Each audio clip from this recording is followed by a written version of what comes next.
Do you have room in the trophy for another one there? You got 6 of them. Now you're the winningest franchise in NFL history. We'll make room. Thank you. All right, well, we're getting to wrap this thing home right now here in the final segment here of the Man of Steel podcast right now, the hurry up right now, as we look at it. For the Pro Football Focus, free agent former Steelers corner Steve Nelson, he remains second behind Richard Sherman as far as the top 10 NFL free agents not signed yet. Steven Nelson was released back in March despite not finding a trade partner, released him, and were able to save $8.25 million against the salary cap. The Steelers signed Nelson to a 3-year, $25.5 million contract in free agency back in 2019. It was the largest free agent contract ever handed out by the team. Also, as mentioned by Pro Football Focus, T.J. Watt, former Steelers outside linebacker, Bud Dupree, and T.J. Watt. T.J. Watt ranks second, and Bud Dupree is going to be getting ready to join the Titans, 27th right now. And right now, guess who number one was? I know Arthur Moats mentioned this here on our Arthur Moats podcast with him and Deke. Khalil Mack of the Chicago Bears right now, former Defensive Player of the Year. He seems to get the nod over a guy like T.J. Watt, which I definitely feel like was a head scratcher. But the only thing I could see it too, I mean, how much more work did he do as far as doing that as a defensive lineman? Remember, I mean, you look at like the numbers right here. T.J. Watt had 15 sacks. I mean, when not like crouching down, like with his hands on the ground right there. I mean, obviously he has a freedom where he doesn't have to worry about penetrating through an offensive line. I mean, there's still edge rushers, but it's a little bit more difficult when you got to bend down and then crouch back up and try and get after the quarterback. Khalil Mack had 9 sacks to T.J. Watt's 15. And you also had on here too, I mean, quarterback hits. T.J. Watt 41, Khalil Mack 13. Now, Khalil Mack did have a safety, which T.J. Watt didn't, but I think that's pretty bogus right there, to be honest with you. I mean, I can understand why they're giving it a little bit more love to a defensive lineman. I don't know, Pro Football Focus is a little bit turned off the way T.J. Watt reacted when Aaron Donald won his 3rd NFL Defensive Player of the Year. Maybe that could be it. I have no idea. But when you think about it right now, I mean, we're going to go into this list right here in just a moment here. I mean, by the way, when we look at everything,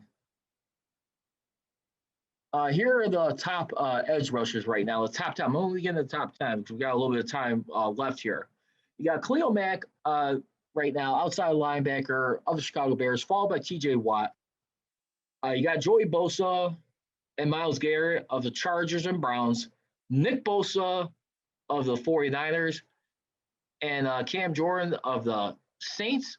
And then the last 3 in the top 10, DeMarcus Lawrence of the Cowboys, Chase Young of the Washington Football Team, and Shaq Barrett of the Tampa Bay Buccaneers, which all of them, by the way, will be remaining with the same team right now.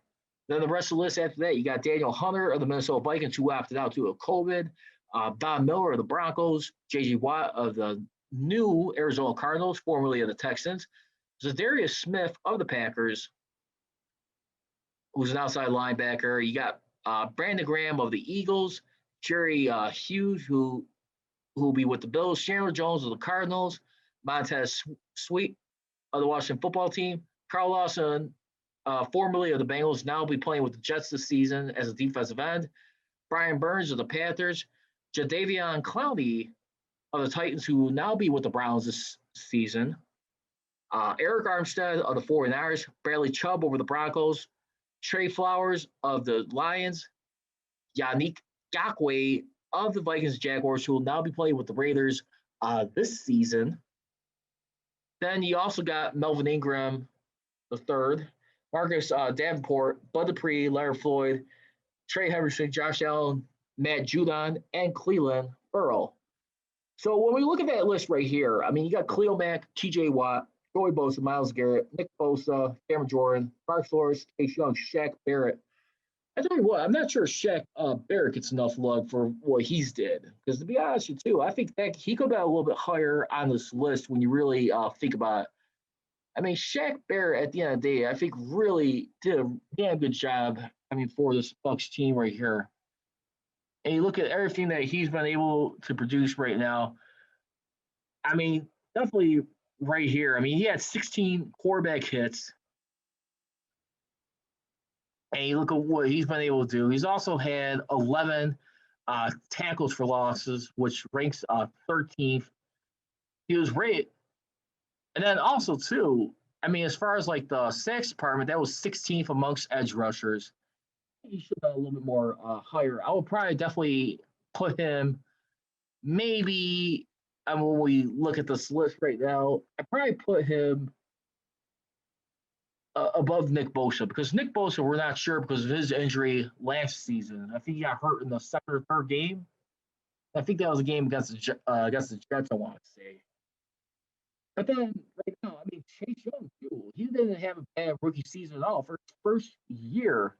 I mean, he made the Pro Bowl in his first season. I mean, this guy right here with Washington, he had 7.5 sacks, which is 21st amongst edge rushers, 10 tackles of loss, 12 quarterback hits right here.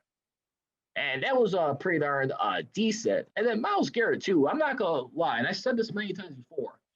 I really do believe Myles Garrett is to the Browns as what Mean Joe Green was to the Steelers, as a compliment.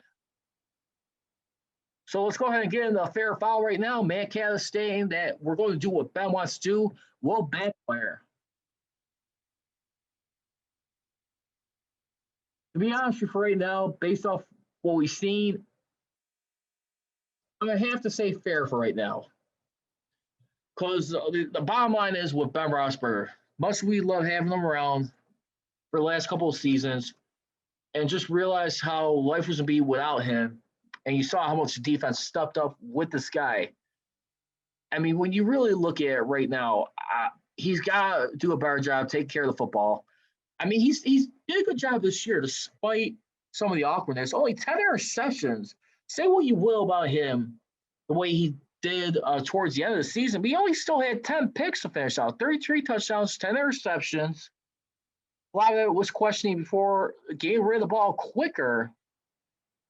But when you also look at the run of the killer bees he had too, and like the 4 straight years he was in the playoffs, I mean, 4 of which he was aligned with Todd Haley for most of those runs. He's only had one season, probably a 4-year span from 2014 to 2017, where he had the interceptions under single digits, which, by the way, was the last time he had that.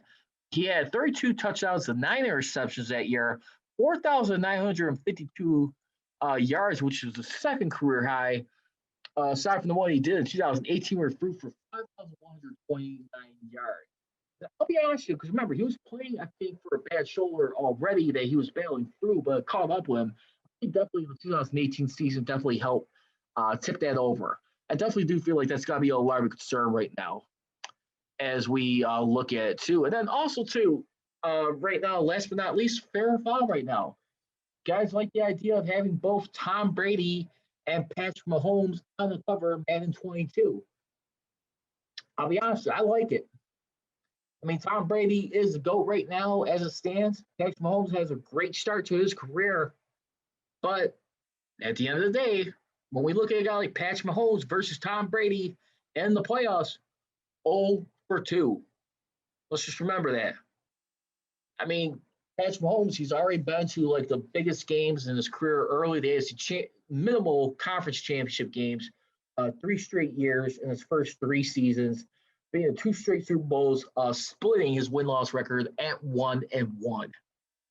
I think if anything, this is a thing right now, I think where the league has confidence, where they can see these two matching up once again in the Super Bowl, Bucs Chiefs. I'm not sure if I want to see that happen this year, but I like it. And that's going to do it for this edition here of the Mountain Steel Podcast. Thanks for tuning into this 1-hour edition. Listen, you guys can check me out on social media, on Twitter and Instagram, at Prodigy Richey for the Mountain Steel Podcast. On Twitter is at Mountain Steel CGR, and on Instagram at Mountain Steel Nation. As always, leave it. Don't be trolling. Be rolling. Here we go. Here we go. Hang on.